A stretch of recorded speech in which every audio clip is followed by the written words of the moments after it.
सती समझो, बस ये ब्रह्म है, आप इस बात को स्वीकार करो। कहा ठीक, लेकिन अंदर से स्वीकृति नहीं हो पाई, संदेह हुआ।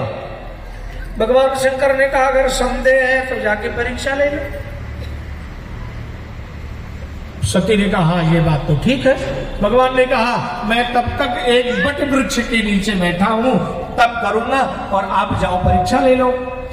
तो सती जी आज जानकी का वेश बना करके जहां भगवान राम और लक्ष्मण भ्रमण कर रहे थे, जानकी को खोज रहे थे, हे खग मृग हे मधुकर श्रेणी तुम देखी सीता मृग नैनी कहते हुए भ्रमण कर रहे थे। सती जी जानकी का वेश बना करके उनके सामने पहुंच गई और भगवान राम ने दूर से देखा, अच्छा ये सती सीता का रूप बना करके। भगवान देख करके भी अनजान बन गए, अनदेखा कर दिया। जब देखा उधर से सीता के रूप में सती जी आ रही है तो भगवान ने अपना रास्ता बदल लिया। अच्छा दूसरे रास्ते से निकलने लगे, भगवान निकलने लगे। इतने में सती ने सोचा शायद दृष्टि ना पड़ी हो, बेचारा बहुत परेशान है, पत्नी को ढूंढ रहा है। दूसरे रास्ते से आ गई, सामने आ गई।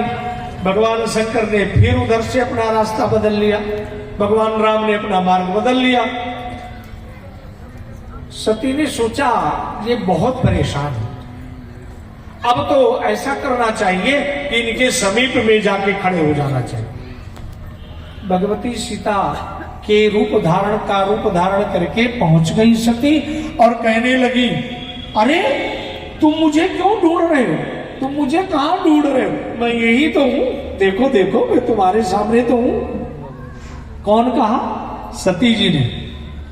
लक्ष्मण जी को तो थोड़ा सा विश्वास डगमगाया, मानो राम जी से कहना चाहे अरे भैया, अरे भैया तो ये हैं, लेकिन कहा नहीं, ऐसा कदापि नहीं हो सकता। इतने में भगवान राम जी ने हाथ जोड़ करके प्रणाम किया और कहा मां आपको प्रणाम है, आप अकेले इस जंगल में कहां भ्रमण कर रही हैं, भगवान शंकर कहां है, आप अकेले विपिन में।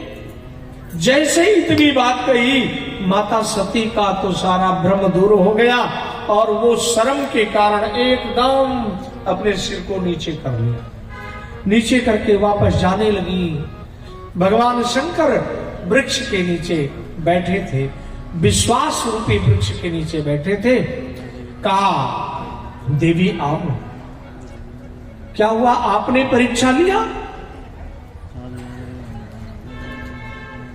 आपने परीक्षा किस विधि से लिया? कहा नहीं नहीं मैंने परीक्षा नहीं लिया। कहा क्या किया?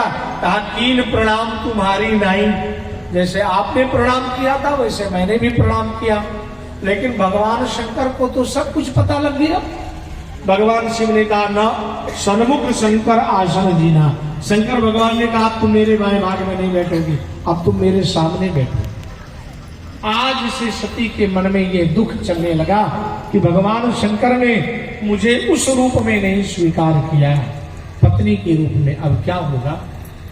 भगवान शंकर कैलाश पर्वत पर गए हैं, सती जी भी गई हैं, दोनों वहां पर आनंद से रहने लगे। लेकिन सती का मन थोड़ा दुखी रहने लगा।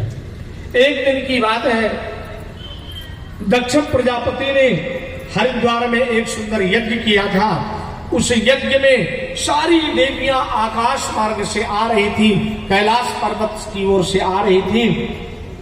सती ने देखा कि ये सारी देवांगनाएं, देवताओं की पत्नियां, ये सब हरिद्वार जा रही है, क्या बात है। कहने लगी अरे सखी, सती जी को आपके पिताजी के यहां यज्ञ चल रहा है, आप नहीं जाओगी क्या? सती ने सोचा कि मैं अपने पति से पूछूं कि निमंत्रण आया कि नहीं। भगवान शंकर से पूछा तो भगवान शंकर ने कहा कोई निमंत्रण नहीं आया, इसलिए हमें आपको जाना आवश्यक नहीं है।